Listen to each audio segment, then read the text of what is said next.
Meus pais não apareceram na minha formatura da faculdade. Não porque estavam doentes, não por causa de alguma emergência. Eles simplesmente não se importaram. E por anos depois disso, eu basicamente fui invisível para eles. Mas no segundo em que precisaram de dinheiro, de repente eu era a filha deles de novo. Vou contar exatamente o que aconteceu. Como eles tiveram a coragem de me pedir milhares de reais depois de tudo o que me fizeram passar. E o que eu fiz que os deixou completamente sem palavras. Mas primeiro, você precisa entender como chegamos até aqui. Crescendo, eu nunca fui a filha que meus pais queriam.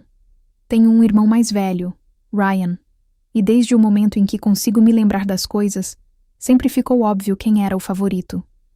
Ryan ganhava roupas novas para a minha escola todo ano. Eu ficava com roupas usadas de primos. Ryan ganhou um carro quando fez 16 anos. Eu ganhei uma palestra sobre ser grata pelas caronas. Quando Ryan se formou no ensino médio, meus pais deram uma festa enorme, convidaram umas 50 pessoas, deram um laptop de presente, e meu pai fez todo um discurso sobre como estava orgulhoso dele. E olha, se você está assistindo isso e se identificando com alguma parte, já aproveita e se inscreve no canal. Deixa um like se você valoriza histórias honestas como essa. E me conta nos comentários de onde você está assistindo agora. Eu adoro ler vocês e saber que existem pessoas por aí que entendem. Quando eu me formei no ensino médio, 2 anos depois, fomos ao Olive Garden. Só nós 4. Minha mãe passou metade do jantar no celular e meu pai foi embora mais cedo porque o Ryan ligou dizendo que precisava de ajuda para levar móveis para o apartamento novo dele. Eu lembro de ficar ali sentada com meus breadsticks, pensando que talvez a faculdade fosse diferente. Talvez, quando eu fizesse algo realmente grande, algo impressionante, eles finalmente me enxergariam. Eu ralei muito na faculdade. Estou falando de turnos duplos na cafeteria do campus, dando aulas particulares para outros alunos para ganhar um dinheiro extra e ainda assim mantendo um GPA decente. Eu não pedia dinheiro aos meus pais, porque aprendi bem cedo que pedir qualquer coisa significava ouvir o quanto eles já faziam pelo Ryan, como tudo era caro, como eu precisava ser mais independente. Então eu me tornei independente. Fiz empréstimos estudantis. Controlei cada centavo. Comi miojo no jantar mais vezes do que consigo contar. No meu último ano, eu estava exausta, mas também orgulhosa. Eu ia me formar em ciência da computação, o que não era nada fácil. Eu já tinha um emprego garantido depois da formatura. Eu tinha feito tudo sozinha. E sim, uma parte de mim queria que meus pais reconhecessem isso. Eu queria que eles aparecessem e vissem que a filha deles, aquela que eles basicamente ignoraram por 22 anos, tinha conseguido construir algo por conta própria. Enviei o convite da formatura com 4 meses de antecedência. Liguei para minha mãe para lembrá-la. Até mandei mensagem para o Ryan avisando a data, na esperança de que ele comentasse com eles. Uma semana antes da formatura, liguei de novo. Minha mãe atendeu e disse: "Ah, sim, recebemos o convite. Vamos ver se conseguimos ir." Vamos ver se conseguimos ir. Como se fosse uma confraternização qualquer do trabalho, e não a formatura da filha deles. O dia da formatura chegou. Acordei cedo, coloquei a beca e o capelo e senti aquela mistura estranha de empolgação com medo. Ficava checando o celular, esperando que talvez eles tivessem mandado uma mensagem dizendo que estavam a caminho. Nada. Cheguei à cerimônia e vi todas aquelas famílias tirando fotos, pais chorando de felicidade, irmãos segurando cartazes. Sentei no meu lugar e fiquei olhando para a entrada, pensando que talvez eles só estivessem atrasados. Eles nunca apareceram. Depois da cerimônia, liguei para minha mãe. Ela atendeu como se nada estivesse errado. Perguntei onde eles estavam, e ela disse que decidiram viajar para ver o Ryan, porque ele tinha conseguido algum tipo de promoção no trabalho e queria comemorar. Ela falou isso como se fosse a coisa mais razoável do mundo. Como se escolher comemorar a promoção do meu irmão em vez da minha formatura fizesse todo sentido. Eu nem soube o que dizer. Apenas desliguei. Chorei no meu carro por quase 1 hora. Depois, decidi que tinha acabado. acabou tentar ganhar a aprovação deles. Acabou fingir que éramos uma família normal. Eu não liguei mais.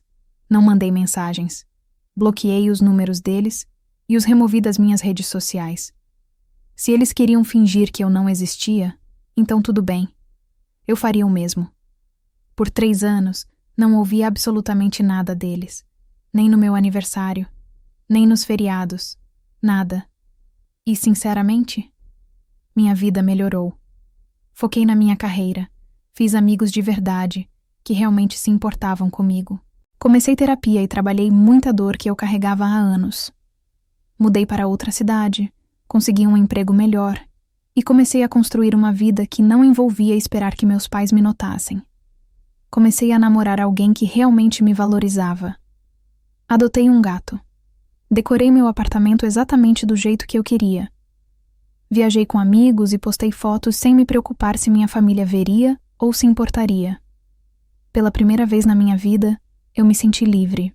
Eu não ficava mais me perguntando por que eu não era boa o suficiente ou o que eu poderia fazer para merecer o amor deles. Eu simplesmente existia, e isso era suficiente. Minha carreira também deslanchou nesses 3 anos. Fui promovida 2 vezes. Estava ganhando bem, muito mais do que eu jamais imaginei logo depois da faculdade. Quitei uma boa parte dos meus empréstimos estudantis. Comecei a economizar para comprar uma casa. Eu estava orgulhosa de mim mesma e não precisava de ninguém para validar isso. A menina que ficou sentada sozinha no Olive Garden depois da formatura do ensino médio tinha se tornado uma mulher que não precisava da aprovação dos pais para saber que tinha valor. Então, do nada, minha mãe ligou. Eu não reconheci o número porque tinha bloqueado o antigo, então atendi. No segundo em que ouvi a voz dela, meu estômago revirou. Ela não começou com um pedido de desculpas. Não perguntou como eu estava nem reconheceu que não falávamos há 3 anos. Ela simplesmente começou a contar uma história inteira sobre como o Ryan estava em apuros. Aparentemente, o Ryan tinha se metido em uma dívida séria. Fez investimentos ruins, gastou dinheiro com coisas idiotas e agora devia $5.600 para alguém.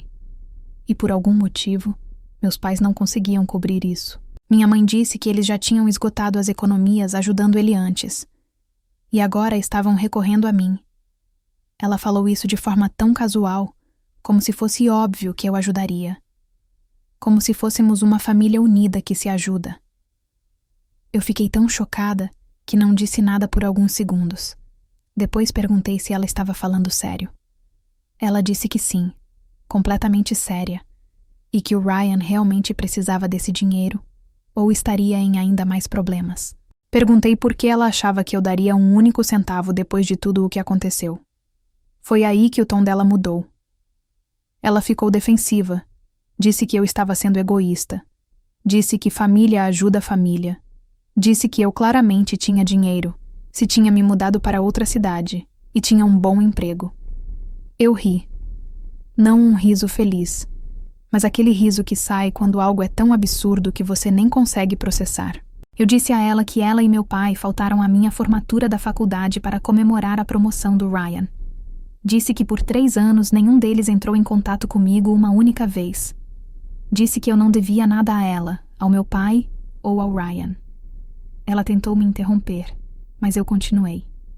Disse que tinha construído toda a minha vida sem eles, que tinha pago a faculdade sozinha, que tinha comemorado cada conquista sozinha porque eles não se deram ao trabalho de se importar. Ela ficou em silêncio. Então disse algo que fez meu sangue ferver. Ela disse: "Você vai mesmo deixar seu irmão sofrer só porque está guardando rancor?" Rancor. Como se anos de negligência e favoritismo fossem só eu sendo mesquinha. Eu disse que o Ryan era um homem adulto que fez as próprias escolhas, e que essas escolhas não eram problema meu. Disse que, se ela queria ajudá-lo, que desse um jeito sozinha. E desliguei. Ela ligou de volta imediatamente. Eu não atendi. Ela deixou uma mensagem de voz dizendo que eu era ingrata e que me arrependeria disso. Meu pai ligou em seguida. Também deixei cair na caixa postal. Ele disse que eu estava sendo cruel e que claramente não entendia o que era família. Depois o Ryan ligou. Esse eu atendi, porque queria ouvir o que ele tinha a dizer. Ele não pediu desculpas por nada. Só perguntou se eu podia emprestar o dinheiro e disse que me pagaria de volta. Perguntei se ele lembrava da minha formatura. Ele disse que não entendia o que isso tinha a ver com qualquer coisa. Desliguei na cara dele também. Nos dias seguintes, eles continuaram tentando. Minha mãe mandou mensagens dizendo que eu era sem coração. Meu pai deixou áudios dizendo que eu tinha mudado, e não para melhor. Ryan mandou mensagens dizendo que eu estava punindo ele pelos erros dos nossos pais, o que era irônico vindo do cara que se beneficiou desses erros a vida inteira. Bloqueei todos de novo. E sabe de uma coisa? Eu não me senti culpada. Nem um pouco. As mensagens ficaram mais desesperadas conforme os dias passavam. Minha mãe mandou textos enormes falando o quanto estava decepcionada comigo. Ela trouxe à tona coisas aleatórias da minha infância, tentando fazer parecer que eles sempre foram bons pais. Mencionou a vez em que me levaram ao zoológico quando eu tinha 7 anos. A vez em que meu pai me ajudou com um trabalho escolar. Como se esses poucos momentos decentes anulassem anos de negligência e favoritismo. As mensagens do meu pai eram mais curtas, mas de alguma forma piores. Ele ficava dizendo coisas como: "Foi isso que nós criamos?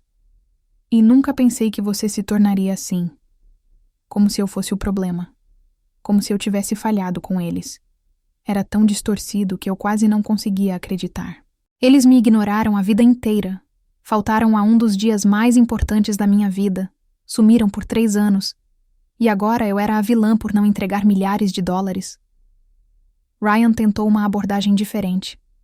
Mandou uma mensagem longa dizendo que sabia que nossos pais não tinham sido perfeitos, mas que isso não significava que não poderíamos estar ali um para o outro como irmãos. Disse que sempre me viu como sua irmãzinha e que esperava que eu o ajudasse. Aquilo tudo parecia tão falso. Ryan nunca me tratou como irmã. Nunca me defendeu quando nossos pais me tratavam diferente. Nunca ligou para saber como eu estava durante aqueles 3 anos. Ele só se importava agora porque precisava de algo. Uma semana depois, recebi uma mensagem da minha tia, irmã da minha mãe.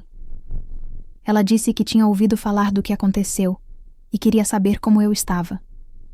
Eu não sabia se aquilo era uma armadilha, mas liguei para ela mesmo assim. Ela me disse que minha mãe vinha ligando para todo mundo da família, tentando me pintar como a vilã. Mas minha tia disse que não estava acreditando nisso. Disse que viu meus pais me tratarem diferente a vida inteira e que honestamente ficou surpresa por eu ter mantido contato por tanto tempo. Essa conversa significou mais para mim do que eu esperava. Foi a primeira vez que alguém da minha família reconheceu o que eu passei. Ela me disse que eu não devia nada aos meus pais nem ao Ryan, e que impor limites não era crueldade, era necessidade. Conversamos por mais de 1 hora, e no final eu me senti mais leve, como se finalmente tivesse recebido permissão para parar de carregar uma culpa que nunca foi minha. Minha tia me contou coisas que eu nunca tinha ouvido antes. Disse que mesmo quando eu era pequena, ela percebia o quanto meus pais me tratavam diferente em comparação com o Ryan. Disse que tentou falar algo uma vez, mas minha mãe ficou defensiva e elas ficaram meses sem se falar. Disse que se arrependia de não ter insistido mais, de não ter me defendido melhor. Ouvir isso me fez perceber que eu não estava louca. Eu não estava imaginando coisas. Outras pessoas viam isso também. Ela também me contou que o Ryan já tinha tido problemas financeiros antes. Essa não era a primeira vez que ele tomava decisões ruins e esperava que alguém o salvasse. Nossos pais deram dinheiro a ele várias vezes ao longo dos anos. Pagaram cartões de crédito, cobriram aluguel quando ele foi demitido, até compraram um carro novo quando ele bateu o antigo. Enquanto isso, eu trabalhava em 2 empregos para pagar livros da faculdade. 1 mês depois de toda essa situação, minha mãe mandou uma última mensagem de um número novo. Não era um pedido de desculpas, mas chegou perto. Ela disse que entendia por que eu estava magoada, e que talvez eles não tivessem sido justos comigo enquanto eu crescia. Disse que esperava que um dia pudéssemos conversar de novo. Eu não respondi. Não porque eu quisesse machucá-la, mas porque percebi que não precisava mais da validação dela. Eu não precisava que nenhum deles admitisse que estava errado para saber que eu merecia coisa melhor. Aqui vai a verdade sobre dinâmicas familiares tóxicas. As pessoas sempre dizem que o sangue é mais espesso que a água, mas isso é uma citação incompleta. A frase completa é: o sangue do pacto é mais espesso que a água do ventre. Significa que os laços que você escolhe são mais fortes do que aqueles em que você nasce. E eu escolhi ir embora. Escolhi parar de esperar por pessoas que nunca iriam mudar. Escolhi a mim mesma. Algumas pessoas podem achar que eu deveria ter ajudado o Ryan porque ele é meu irmão, mas ajudá-lo teria passado a mensagem de que o comportamento deles estava tudo bem, que eles podiam me ignorar por anos, e eu ainda assim apareceria no segundo em que precisassem de algo. E eu não estava disposta a fazer isso. Nem por $5.600. Nem por dinheiro nenhum. Olhando para trás, não me arrependo da minha decisão. Minha vida é melhor sem eles. Eu tenho pessoas que realmente se importam comigo. Tenho uma carreira da qual me orgulho. Tenho paz. E não precisei sacrificar meu autorrespeito para conquistar isso. Cortar meus pais da minha vida não foi fácil, mas foi necessário. Às vezes, a coisa mais saudável que você pode fazer é se afastar de pessoas que se recusam a enxergar o seu valor. Se você está em uma situação em que familiares só entram em contato quando precisam de algo, você não é obrigado a ajudá-los. Você não é egoísta por impor limites. Você não é cruel por proteger sua paz. Você não deve acesso à sua vida a ninguém só porque compartilha DNA. E se eles não conseguem te respeitar, não merecem seu tempo, sua energia, nem seu dinheiro. Meus pais faltaram à minha formatura e fingiram que eu não existia até precisarem de $5.600. Eu disse não. E faria a mesma escolha 100 vezes de novo.